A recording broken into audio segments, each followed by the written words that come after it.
The great chamber of the Galactic Council had never been so quiet. For 300 years, this room had seen countless negotiations, treaties, and agreements between the most powerful species in the known universe. The walls stretched upward for hundreds of feet, covered in glowing symbols that represented each member species.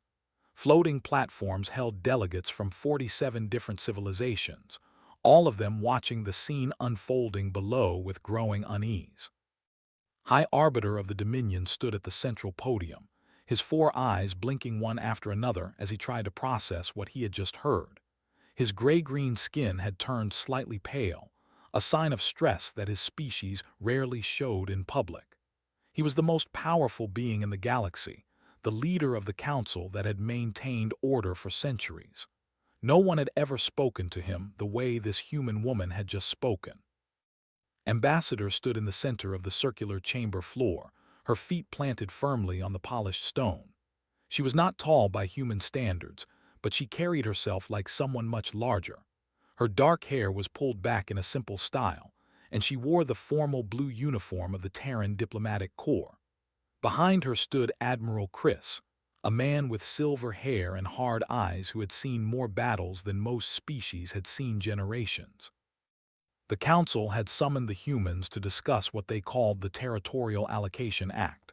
Under this act, humanity would be restricted to 12 star systems. They would pay tribute to the Council for protection. They would limit their fleet to 50 vessels, and they would accept that they were a minor species, lucky to have been discovered by the enlightened civilizations of the galaxy. Had listened to the full reading of the demands. She had remained silent while explained, in great detail, how generous the Council was being. Other species had waited thousands of years for such favorable terms. Humanity should be grateful. When finished speaking, he had expected the human ambassador to bow her head in acceptance. Perhaps she would ask for small modifications, minor adjustments that the Council could graciously grant. This was how things worked. This was how things had always worked. Instead had said a single word, no. The murmurs that followed were like a wave passing through the chamber. Delegates leaned toward each other, whispering in their own languages. Some thought they had misheard. Others thought the translation devices had malfunctioned. Surely the human had not actually refused. Raised one of his four hands to silence the chamber. His voice was calm but carried an edge of warning. He asked to repeat herself. Perhaps she had misspoken. Perhaps she did not understand the gravity of this assembly. Understood perfectly. She told that the Terran Confederation rejected the territorial allocation in its entirety. They would not accept the boundaries the Council had drawn. They would not surrender their colonies in the Sigma Reach, the Outer Verge, or any other region they had settled. They would not pay tribute to anyone, and they would not limit their fleet to satisfy the fears of species who saw humanity as a threat. The representative, a serpentine creature with scales that shifted between purple and silver, rose from her floating platform. Her voice was a soft hiss that the translation devices rendered into standard galactic speech. She reminded the chamber that every species accepted Council authority. This was how peace was maintained. This was how order was preserved. Without the Council, the galaxy would descend into chaos and war. Turned to face the directly. She said that peace maintained through submission was not peace at all. It was obedience. The Terran Confederation had not crossed the vast distances of space to become servants. They had come to take their place among the stars as equals, not as subjects. The chamber erupted.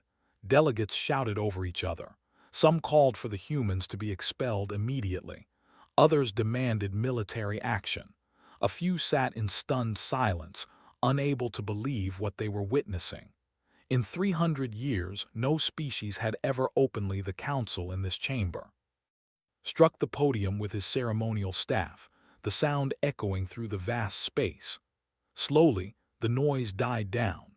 The High Arbiter's four eyes focused on with an intensity that had made countless diplomats tremble and back down from their positions. He told the human ambassador that she was making a grave mistake.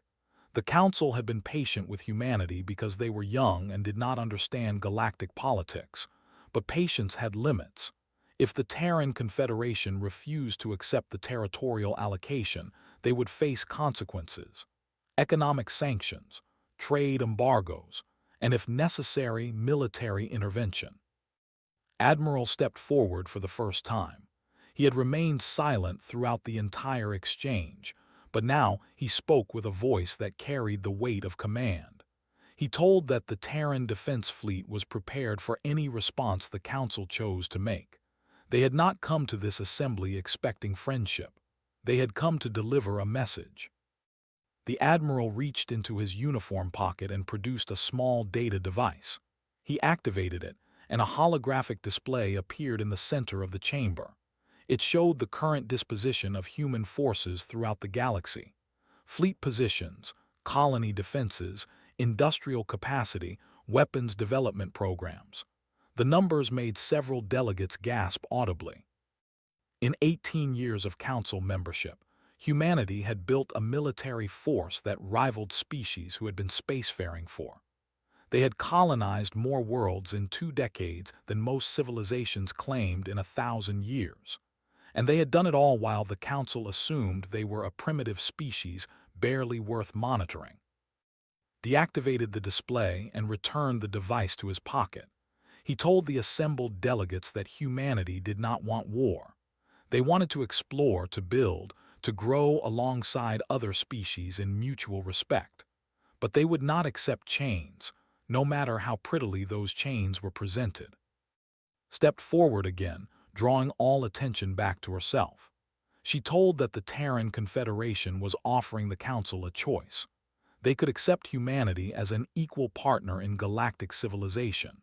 They could negotiate in good faith, respecting human sovereignty as they respected the sovereignty of every other species, or they could try to force humanity into submission.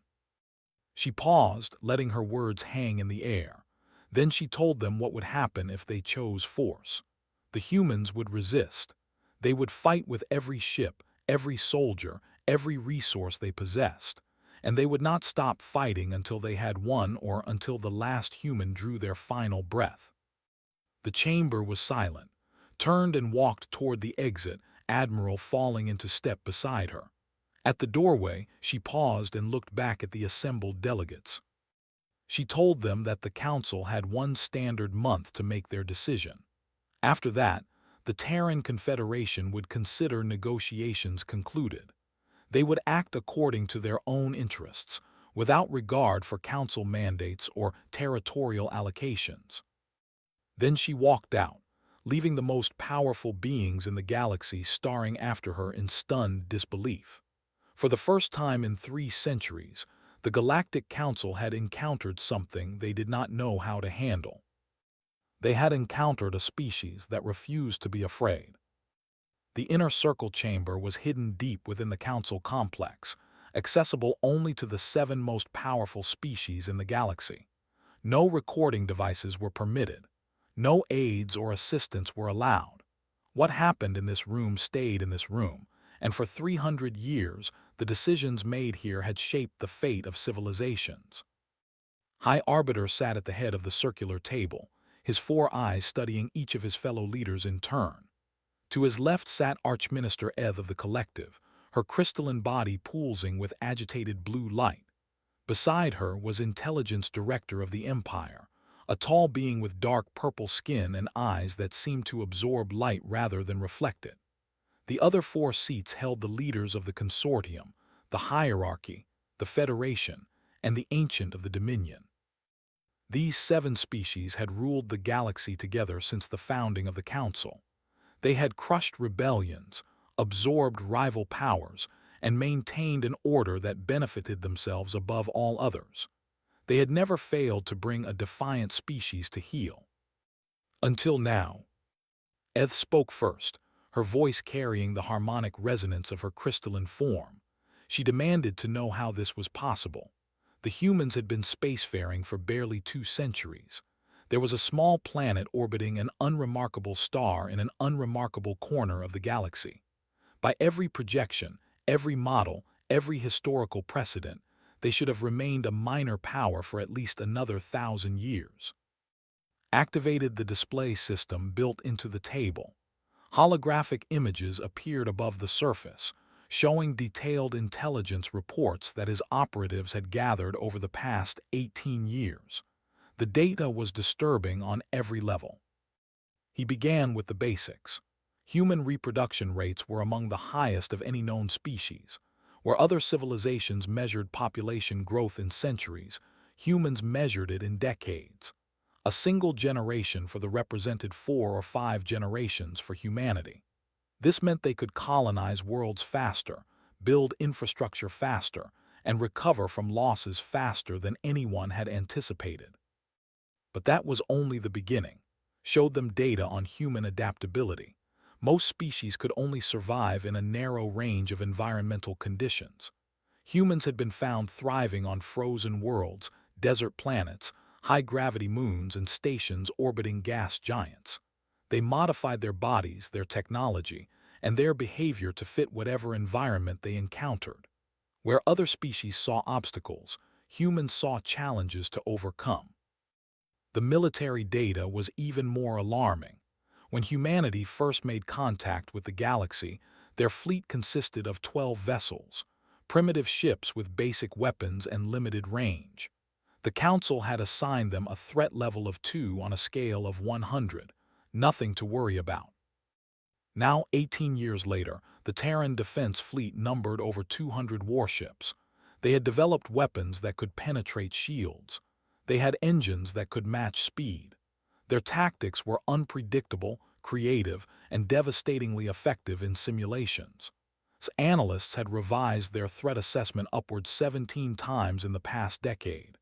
The current rating was 63 and climbing. The of the ancient beyond measure spoke in a voice like grinding stone. He asked what the humans wanted. Surely they could be bought off with concessions. Territory, trade rights, seats on minor committees. Every species had a price. Shook his head slowly. He told the assembled leaders that his agents had spent years trying to find leverage against humanity. They had looked for weaknesses, divisions, factions that could be exploited.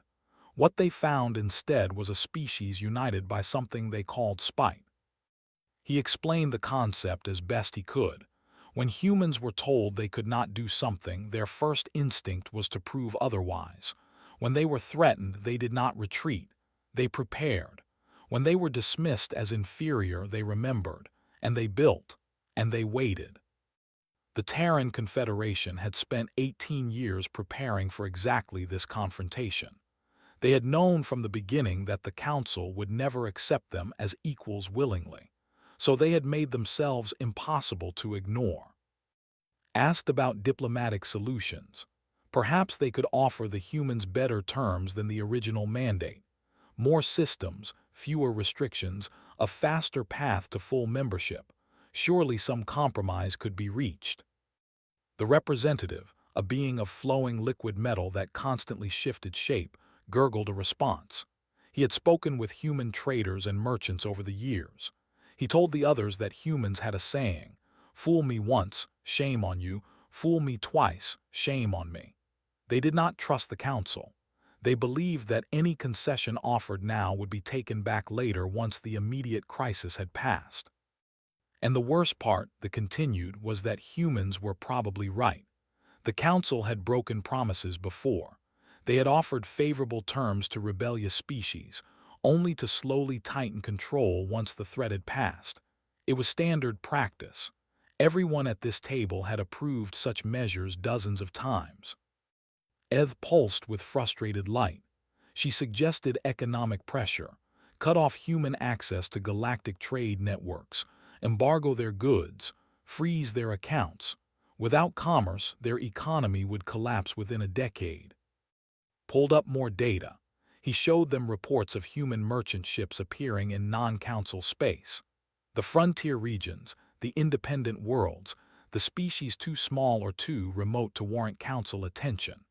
The humans were building their own trade network, offering better terms than the council monopolies provided. Several minor species had already signed exclusive agreements with Terran merchants. Furthermore, human industrial capacity was approaching self-sufficiency. They had been stockpiling resources, building factories, developing domestic alternatives to galactic imports. His analysts estimated that humanity could survive total economic isolation for at least 30 years without significant hardship. By that time, their alternative trade networks would be fully established. The representative, a feathered being with large golden eyes, spoke softly. She observed that the humans had been planning this for a very long time, perhaps since first contact. They had smiled and nodded and accepted every restriction, all while preparing for the day they would throw off those restrictions entirely. Felt something he had not experienced in centuries: uncertainty. The Council had faced rebellions before, but those had been desperate acts by species with no other options. The humans were not desperate. They were calculated. They had chosen this moment deliberately when they were strong enough to resist, but before the Council recognized the full extent of their power. He asked the question that no one wanted to answer. What if they simply attacked now, with everything they had? Surely the combined fleets of the Council could overwhelm 200 human ships, no matter how advanced. Was silent for a long moment. Then he told them the truth. Yes, they could probably defeat the current human fleet, but the cost would be enormous. His projections showed losses of 40 to 60% of the attacking force, and that assumed the humans would fight a conventional battle, which his analysts doubted. More importantly, destroying the fleet would not end the war. The humans would retreat to their colonies, dig in, and rebuild. They would wage guerrilla campaigns, strike at supply lines, attack vulnerable worlds. The war would drag on for decades, draining Council resources and destabilizing the entire galactic order. And worst of all, concluded, other species would see the Council struggle against a species that had been spacefaring for only 2 centuries. The illusion of invincible power that kept 100 civilizations obedient would be shattered. Rebellions would spread. The entire system that the Inner Circle had built over 300 years could collapse. The chamber fell into heavy silence. For the first time in living memory, the rulers of the galaxy had no good options. The humans had seen to that. The Sigma Reach was a cluster of 12 star systems on the edge of Council-controlled space. Rich in resources and strategically important, it had been marked for allocation to the Dominion under the new territorial mandate. The only problem was that humanity had already colonized 3 of those systems, with populations numbering in the millions. 6 months after Ambassador's rejection of Council terms, a peacekeeping fleet was dispatched to enforce the mandate. 47 warships from 5 different species jumped into the outer reaches of the Sigma Reach, expecting to find token human resistance at best. Scout reports had indicated only light defensive presence. The operation was expected to last 3 days. Admiral N of the Navy commanded the fleet from his dreadnought, a massive vessel that dwarfed everything else in his formation. He was a veteran of 17 pacification campaigns, and he had never lost. The humans were brave, he admitted privately, but bravery meant nothing against superior numbers and firepower. His confidence lasted approximately 4 minutes after arrival. The first warning came from his sensor officer, a young who had never seen actual combat. The officer reported contacts emerging from behind the 4th planet. Many contacts. The number kept climbing as the sensors struggled to track them all. Admiral Chris had been waiting for this moment. The 2nd Terran Expeditionary Fleet had been positioned in the shadow of the gas giant for 3 weeks, running silent, invisible to long-range scans. 23 warships in total, less than half the Council force. But they had advantages that numbers alone could not measure. Commander Lisa Park stood at the tactical station aboard the carrier Defiant, watching the enemy fleet spread out in standard Council formation. She had studied that formation for years. She knew its strengths, its weaknesses, and exactly how to exploit both. The Council ships were arranged in a layered defense, with the heavy dreadnoughts at the center and lighter vessels forming a protective screen. It was a formation designed for fleet battles against similar opponents. It assumed the enemy would approach head-on, engage at range, and try to break through to the command ships. The humans had no intention of doing any of those things. Opened communications with the Council flagship. His face appeared on Admiral N's display, calm and untroubled despite being outnumbered 2-1. He told the commander that he had entered Terran sovereign space. He suggested that the peacekeeping fleet turn around and go home. N almost laughed. He told that under Galactic Council Mandate 7712, the Sigma Reach was designated territory. The human presence was illegal. They had 1 hour to begin evacuation of their colonies, or the peacekeeping fleet would commence enforcement operations. Did not argue, he did not negotiate, he simply said no.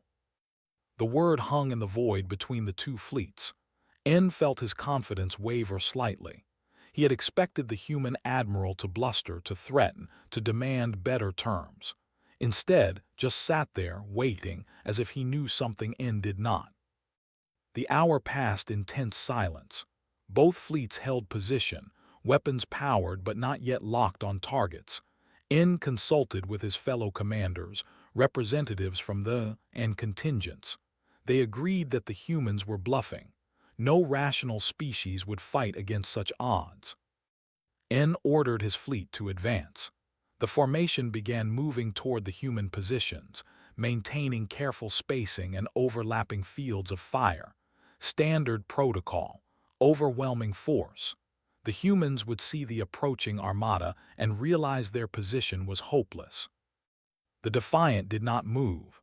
None of the human ships moved. They sat in perfect stillness as the Council fleet closed the distance. At 300,000 kilometers, N demanded surrender. The human fleet was surrounded and outnumbered. There was no shame in accepting reality. His response was to cut the communication channel. At 200,000 kilometers, the Council fleet entered optimal weapons range. N prepared to give the order to fire warning shots across the human formation. One last chance for the humans to see reason. He never got the chance. The orbital defense platforms activated without warning. Hidden among the asteroid fields and debris that surrounded the human colonies, they had been invisible to Council sensors. 47 automated weapon stations, each equipped with the latest Terran military technology. They opened fire simultaneously. The Council formation dissolved into chaos. Ships that had been holding perfect position suddenly broke apart as captains tried to evade the unexpected attack. The layered defense became a disorganized mess as vessels collided with each other, blocked their own firing solutions, and lost sight of the actual enemy. And then the human fleet moved. Lisa Park had programmed the attack sequence months in advance. Each Terran ship knew exactly where to go, exactly when to fire, exactly which enemy vessel to target. They sliced into the confused Council formation like a blade, striking at the gaps that the defensive platforms had created. The Defiant led the charge, her weapons systems hammering the nearest cruiser. Human ships were smaller than their Council counterparts, but they were faster and more maneuverable. They danced between the larger vessels, staying inside the minimum range of the heavy weapons that could have destroyed them. N screamed orders that no one followed. His fleet was a coalition, crews from 5 different species who had never trained together. They spoke different languages, followed different protocols, and trusted each other not at all.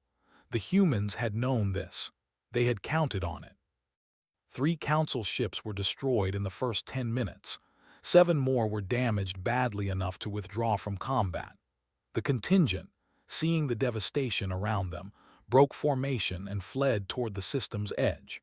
Their departure left a gap that the humans immediately exploited. Admiral stood on his bridge, watching the battle unfold exactly as he had planned.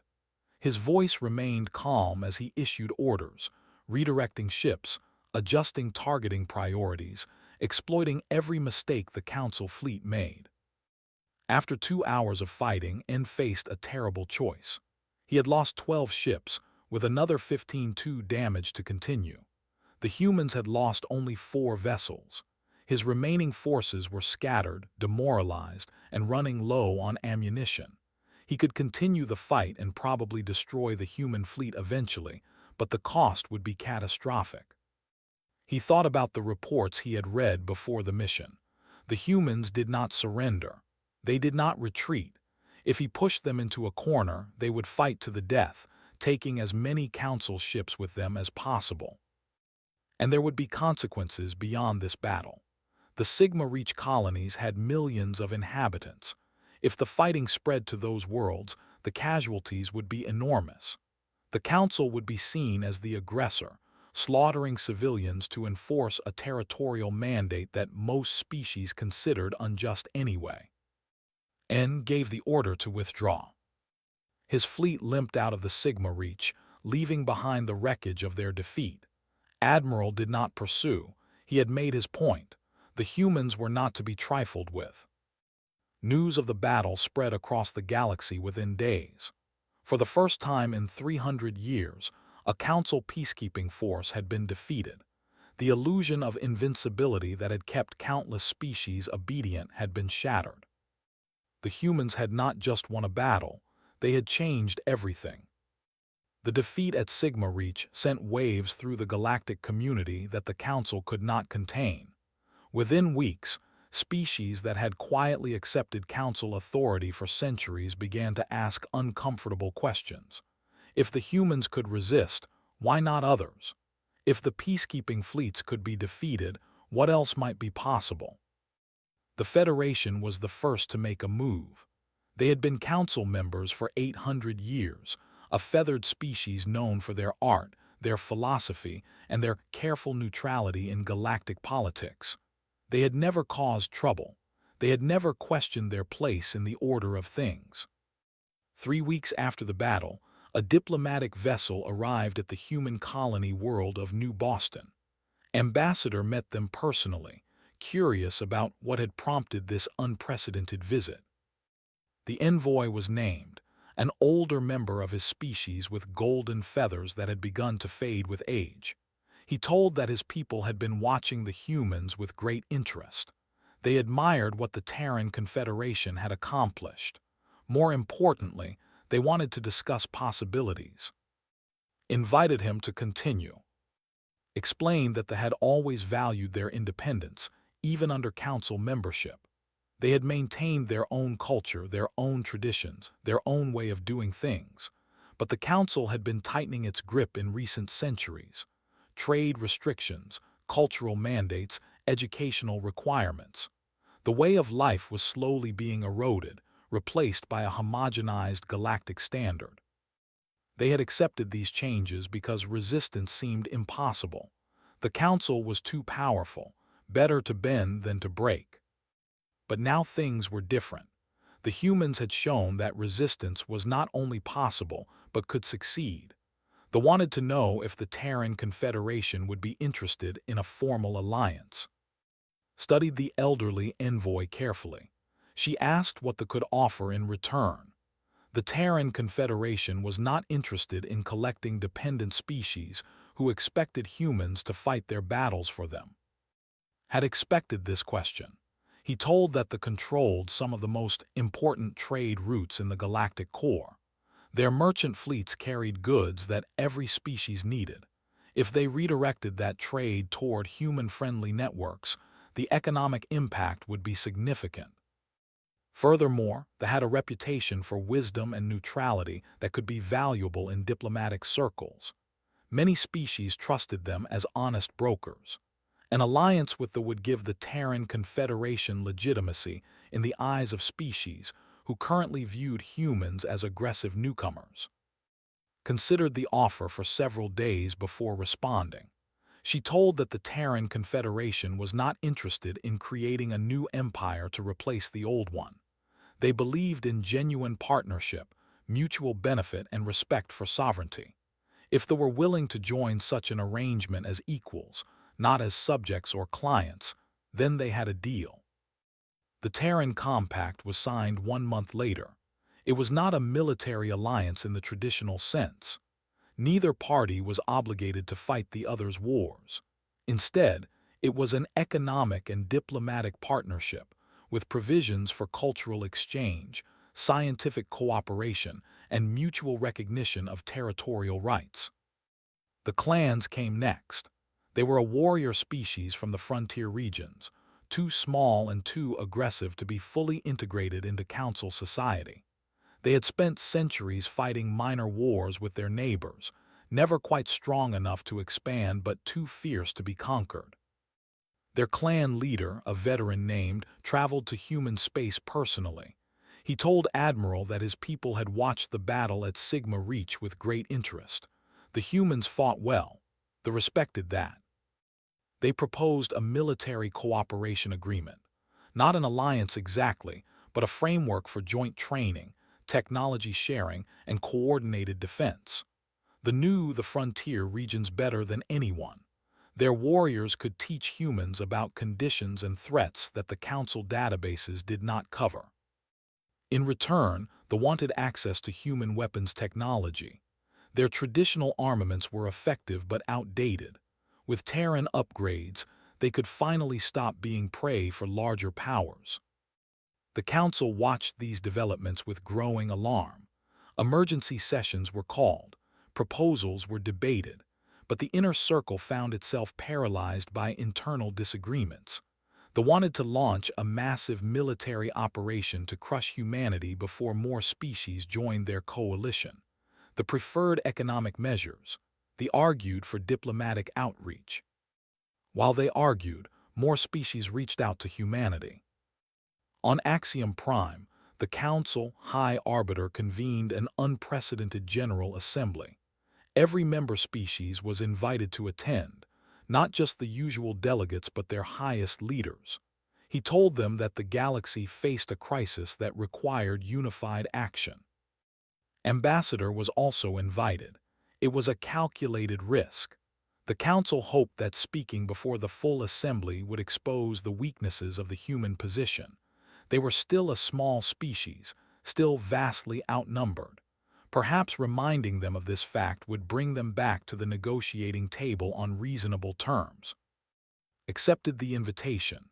She arrived with a small delegation, including Admiral and a handful of aides. No military escort, no show of force, just a group of humans walking into the heart of Council power as if they belonged there. The Grand Forum was the largest enclosed space in the galaxy. 200 species sent representatives, filling tier after tier of seating that rose toward a domed ceiling painted with scenes of galactic history. At the center of the floor, a single platform waited for the human ambassador. Opened the session with a long speech about the importance of unity, the dangers of division, and the need for all species to work together under Council guidance. He spoke of the chaos that existed before the Council's founding, the wars that had devastated entire civilizations, the peace that had been built through careful cooperation. Then he invited the human ambassador to address the assembly. Walked to the platform with measured steps. She looked up at the hundreds of alien faces watching her, representing trillions of beings across thousands of worlds. She had prepared remarks, but standing there, she decided to speak from the heart instead. She told them that humanity had not come to the stars to conquer. They had come because exploration was in their nature. They wanted to see what was out there, to meet new peoples, to learn new things. When they first encountered the galactic community, they had been excited. They had hoped to find partners, friends, fellow travelers on the great journey of existence. Instead, they had found a system designed to keep them small, to limit their growth, to ensure they never became a threat to the established order. They had been offered a place in the galaxy, but only if they accepted permanent inferiority. The assembly shifted uncomfortably. Several delegates looked away, unwilling to meet her gaze. Continued. She said that humanity understood why the Council worked the way it did. Power was comfortable. Those who had it wanted to keep it. Those who lacked it were expected to accept their place. It had been this way throughout human history too. Kings and emperors, corporations and governments, the strong taking from the weak and calling it order. But humanity had also learned something else. Systems built on domination always fell eventually. The oppressed always found their courage. The weak always discovered their strength. The question was never whether change would come, but how much suffering would happen before it did. She told the assembly that the Terran Confederation was offering a different path. Not conquest, not submission, but genuine partnership. A galaxy where species worked together because they chose to, not because they were forced to. Where trade was fair, where boundaries were respected, where diversity was celebrated rather than suppressed. Some species had already accepted this offer. More would follow. The Council could join them or oppose them, but it could not stop the change that was coming. She told them that the future was not written yet. It could be written in blood and fire, or it could be written in cooperation and mutual respect. The choice belonged to everyone in this room. Then she stepped down from the platform and walked out of the grand forum, leaving 200 species to consider her words in silence. 1 year had passed since Ambassador first said no to the Galactic Council. In that time, the galaxy had changed more than it had in the previous century. The old order was crumbling, but what replaced it was not chaos. It was something new. The Terran Coalition, as the growing alliance came to be known, now included 17 species. Some were major powers like the Federation. Others were smaller civilizations that had suffered under Council restrictions for generations. They came from different regions of the galaxy, spoke different languages, and had different cultures. What united them was a shared belief that the old way of doing things no longer served their interests. The Council still existed, but its authority had been fundamentally challenged. The Inner Circle met in emergency session almost daily, trying to develop strategies for containing the human threat. But every approach they tried seemed to make things worse. Military action was no longer viable. After Sigma Reach, 7 more species had announced they would join any defensive coalition against Council aggression. An attack on humanity would trigger a war that could last decades and might well destroy the Council itself. Economic pressure had failed. The alternative trade networks that humanity had established were growing stronger every month. Several Council member species had quietly begun using these networks themselves, preferring the better terms to official channels. Diplomatic isolation was impossible when more species wanted to join the coalition than remained loyal to the Council. High Arbiter sat alone in his private chambers, studying reports that told the same story from 100 different angles. The system he had spent his entire life serving was coming apart, not through conquest or destruction, but through something far more dangerous. People were simply choosing a different path. A chime announced a visitor, was surprised to see that it was Ambassador requesting a private meeting. After a moment of hesitation, he granted her entry. Entered the chamber with the same confident stride she had displayed in every encounter. She told that she had come to talk about the future, not the immediate future with its negotiations and treaties and political maneuvering. The long-term future, what kind of galaxy they wanted to leave for generations to come. Asked why she was having this conversation with him personally. He was the leader of the old order, the symbol of everything humanity had rejected. Surely there were others she would rather speak with. Sat down across from him, an informality that would have been unthinkable a year ago. She told him that the Terran Confederation did not seek the destruction of the Council. They did not want revenge for the years of condescension and restriction. They wanted change, but change did not require burning everything down. The High Arbiter had ruled the galaxy for 300 years. He understood power, diplomacy, and the complex relationships between species. That knowledge and experience was valuable. The question was whether he was willing to use it in service of a new vision, or whether he would cling to the old ways until they collapsed around him. Was quiet for a long time. He had been trained from birth to believe that the Council's way was the only way, that without strong central authority, the galaxy would descend into war and chaos. That species needed to be managed, controlled, guided by those wise enough to see the big picture. But the humans had proven that belief wrong. They had built alliances based on mutual respect. They had created economic partnerships that benefited all participants.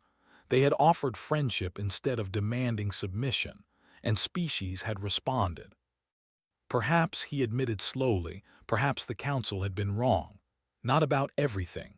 Order and cooperation were still important, but perhaps there were different ways to achieve them, ways that did not require one group to dominate all others. Nodded, she told him that humanity had struggled with the same questions throughout their history. They had tried empires and hegemonies and dominant powers. They had learned, painfully and repeatedly, that systems built on force eventually collapsed.